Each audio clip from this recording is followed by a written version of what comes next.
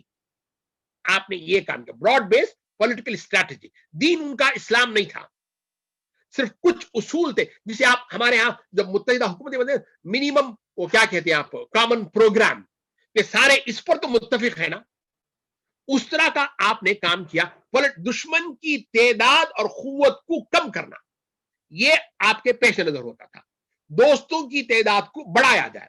یہ اور بات ہے کہ آج ہم صرف فتوا دے کر سب کو خارج کر دیتے ہیں دین سے, اور یقین مانیے گا مسلمان ہندوستان میں صرف اپنی بنیاد پر حکومت حاصل کر لیں یہ ناممکنات میں سے, اللہ یہ کہ اللہ چاہے تو اور بات ہے, ورنہ زمینی حقائق یہ ہے. اس لیے کہ ہم مائنارٹی میں ہیں, صرف آپ کے ووٹ 40 سیٹیں آ سکتی ہیں, 50 سیٹیں آ سکتی ہیں پورے ملک عزیز میں. جب تک یہ براڈ بیسڈ پولیٹیکل اسٹریٹجی میں اور آپ نہیں اپنائیں گے نا, ہندوستان میں ہندوؤں نے کیا نا بھائی, بدھزم کو کہتے ہیں کہ وہ بھی ہندوازم میں ہے, جینزم کہتے ہیں وہ بھی ہندوازم میں, ہر دن کسی نہ کسی کا تہوار مناتے رہتے, ساروں کو انہوں نے ہضم کر لیا اپنے اندر. ایک براڈ بیسڈ پولیٹیکل اسٹریٹجی جو وہ لے کر آتے ہیں. اچھا, کفار مکہ کے جو الائنس تھے آپ نے ان کے ساتھ بھی مذاکرے کیے, اور بعض جزوی باتوں پر آپ نے ان کے ساتھ جو ہے معاہدہ کیا تاکہ دشمن کی طاقت جو ہے کمزور پڑے. غزوہ خندق میں بنو غطفان جو مکے سے آئے تھے, آپ نے ان سے بات کی کہ بھئی ہم مدینے کی پیداوار کا ایک تیا حصہ آپ کو دے دیں گے, آپ جو ہے ساتھ چھوڑ کر چلے جائیے گا. اور پھر ایک آدمی بندہ مسلمان ہوا تھا, آپ نے اسے کیسے استعمال کیا, سارے کا سارا میں صرف اشارے کر رہا ہوں. میں گویا آپ نے مواقعوں کو استعمال کیا, اور مکے والوں نے بھی اسی وقت انہوں نے بھی کوشش کی کہ یہود کو جو ہے وہ ورغلا جائے, کہ جو ہے وہ بغاوت کر جائے. دشمنوں کے اندر اپنے حمایتی پیدا کر لینا یہ بھی حضور اکرم صلی اللہ علیہ وسلم کا ایک کام تھا. غزوہ خندق کے لیے جیسے ہی لشکر منہ ہوا ہے نا, آپ کو اطلاع مل گئی, آپ نے فوراً شورا طلب کر لی اور خندق کھودنا شروع. ایسا نہیں ہوا کہ دشمن سر پر آ کر عین سر پر کھڑا ہوا ہے تب آپ جلدی جلدی اٹھ رہے ہیں, بھائی تلوار کی طرح نیزہ اٹھاؤ, گھوڑا تیار کرو. نہیں, آپ پہلے سے تیار تھے. دشمن آیا تو حیران ہو گیا. اپنے دشمنوں کے اندر اپنے حمایتی پیدا کر لینا. یمامہ جو کہ کفار کے لیے وہ غلہ کی منڈی تھی, تمام مثال جو ان کے سردار تھے وہ جب اسلام میں آئے تو انہوں نے کہا کہ میں غلہ بن گیا, ہم غلہ نہیں دیں گے. پریکٹس تھی نا. بعد میں حضور نے فرمایا کہ نہیں صاحب ان کو غلہ دو. مکے میں قحط پڑا, آپ نے ان کی مدد کی, غیر مسلموں کو آپ نے بھیجا. یہ سارا کیوں کر رہے ہیں؟ تاکہ ان کے دلوں کے اندر جو وہ نرمی پیدا ہو جائے اور لوگ جو ہے مسلمانوں کی حمایتی بننے شروع ہو جائے. اچھا, اسی طرح سے آپ نے ایک اور کام کیا بھائی, آپ نے یہ اعلان کر دیا کہ جو کفر میں آگے تھا یعنی بڑا تھا وہ اسلام میں بھی آگے ہے, بڑا ہے. حالانکہ وہ ابھی اسلام میں آیا ہے. اب میں اور آپ ہوتے تو ہم کہتے کہ وہ کیا سمجھے گا اسلام کو, ہم 15 سال سے ہم نے بڑی قربانیاں دی, ہم نے نعرے لگائے, ہم جیل گئے, عہدہ تو ہمیں ملنا چاہیے تھا, یہ ابھی بھی آیا اور آپ نے اسے دے دیا عہدہ. ایسا آپ نے نہیں کیا تھا. حالانکہ اور بات ہے کہ بعد میں ان کو خود احساس ہوتا ہے کہ یہ مصنوعی عزت ہے, اس کی کوئی ضرورت نہیں, اصل جو چیز ہے وہ خدمت خلق ہے اور رضا الہی ہے. خالد بن ولید آئے ہیں غزوہ احد تک دشمن, بلکہ صلح حدیبیہ میں بھی دشمنی کی ہے, مگر آئے ہیں تو آپ نے سیف اللہ بنا دیا. یہ نہیں کہ 10-15 سال ذرا رگڑا دو پھر بعد میں ہم اسے عہدہ دیں گے. عمر کے لیے دعا کر رہے ہیں. حالانکہ بنیادی اصول یہ کہ بندہ اسلام میں آ کر بندے کو عزت ملتی ہے, مگر کچھ بندے ایسے بھی ہوتے جن کے آنے سے اسلام کو عزت اور تقویت ملتی ہے. اس میں حضرت عمر کا ایک نام نمایاں نام ہے, اور اس کے لیے اللہ کے رسول صلی اللہ علیہ وسلم دعا کر رہے ہیں. وہاں کوئی تربیتی سیشن نہیں تھے, چلا تھا نہ تو چلا تھا نہ تو وہ کیا حلقے اعتکاف کرو, کچھ بھی نہیں تھا. یہ کام آپ نے اور بھی کیا ہے, تالیف قلب کا کام. ابو سفیان اسلام میں آئے, آپ نے یہ نہیں فرمایا کہ یہ مجبوری کا اسلام ہے, تم اب مجبوری کی وجہ سے اسلام میں آ رہے ہو, بلکہ آپ یہ کہ آپ کے پاس کوئی آپشن نہیں تھا, بلکہ آپ نے اعلان کروا دیا کہ اب ابو سفیان کا گھر بھی دارالامن ہے. فتح مکہ کے وقت میں جو اس گھر میں داخل ہو گیا وہ امن پا گیا. آپ نے ایک اور بہت اہم کام کیا جسے آج بھی سمجھنے کی ضرورت ہے, وہ یہ ہے کہ آپ نے بیک وقت, دو بڑے دشمن تھے نا, ایک یہود تھا ایک مکے والے تھے, آپ نے بیک وقت دونوں سے کبھی جنگ نہیں کی. آپ ذرا غور کر کے دیکھیے, سیرت آپ پڑھ کر دیکھیے.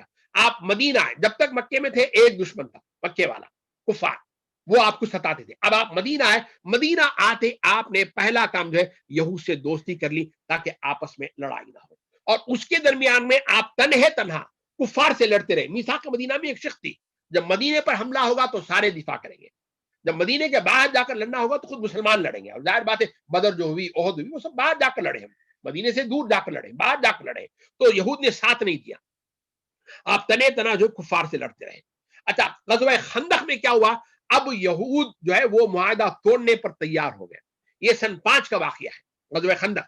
سن 6 میں آپ نے صلح حدیبیہ کر لی مکے والوں سے. ایک دشمن جب دشمنی پر اترتا نظر آتا ہے تو آپ نے فوراً دوسرے دشمن سے جو وہ دوستی کری. یہ حضور اکرم کی سیاسی بصیرت تھی. یہ ہوا سن 6 میں ہوا. سن 5 خندق, سن 6 صلح حدیبیہ. اور صلح حدیبیہ آپ کو یہ خود اپنا ایک مضمون ہے, اس پر بات ہو سکتی ہے. اللہ نے اسے جنگ ہوئی نہیں, اللہ نے اسے فتح مبین کا کھلی فتح فرمایا. وہ کن معنی میں یہ آپ جانتے ہیں. اچھا سن 6 میں یہ ہوا. سن 7 میں خیبر فتح. آپ دیکھیں حضور صلی اللہ علیہ وسلم کی اسٹریٹجی کیسی ہے. اگر حضور اکرم صلی اللہ علیہ وسلم پہلے خیبر پر حملہ کر دیتے, مدینہ درمیان میں ہے نا, تو مکے والا کیا کرتا, آپ ادھر سے خیبر پر نکلتے, مکے والا سیدھا مدینے پر حملہ کر دیتا. اب آپ نے کیا کیا, مکے والوں سے صلح حدیبیہ کر کے ان کے ہاتھ باندھ دیے. اب وہ خیبر والوں کی مدد کرنے سے رہے, تو آپ نے خیبر پر حملہ کیا اور خیبر کو فتح کیا. سن 7 میں خیبر فتح ہوا. جب وہاں سے آپ فتح سے واپس ہوئے, سن 8 میں جو آپ نے فتح مکہ کر دیا. اور پھر اس کے 2-2.5 سال کے بعد میں 1.5 لاکھ کا مجمع حجۃ الوداع میں آ گیا. گویا یہ آپ کیوں سمجھیے گا, پتہ نہیں میں سمجھا پایا کہ نہیں پایا. خندق ہوئی ہے, پھر صلح حدیبیہ ہوئے, پھر خیبر ہوئی ہے, پھر اس کے بعد فتح مکہ ہوا ہے. ایک سیکوینس کے ساتھ آپ نے جو دشمنوں کو ٹیکل کیا ہے. بیک وقت سارے محاذ آپ نے کھول نہیں لیے ہیں. اچھا اسی طرح سے 1-2 شادیاں جو ہے, میرا وقت ختم ہوتا چلا رہا ہے, میں 2-3 منٹ میں انشاءاللہ بات ختم کر لوں گا. 2-3 منٹ 5 منٹ میں ختم کر لیتا ہوں.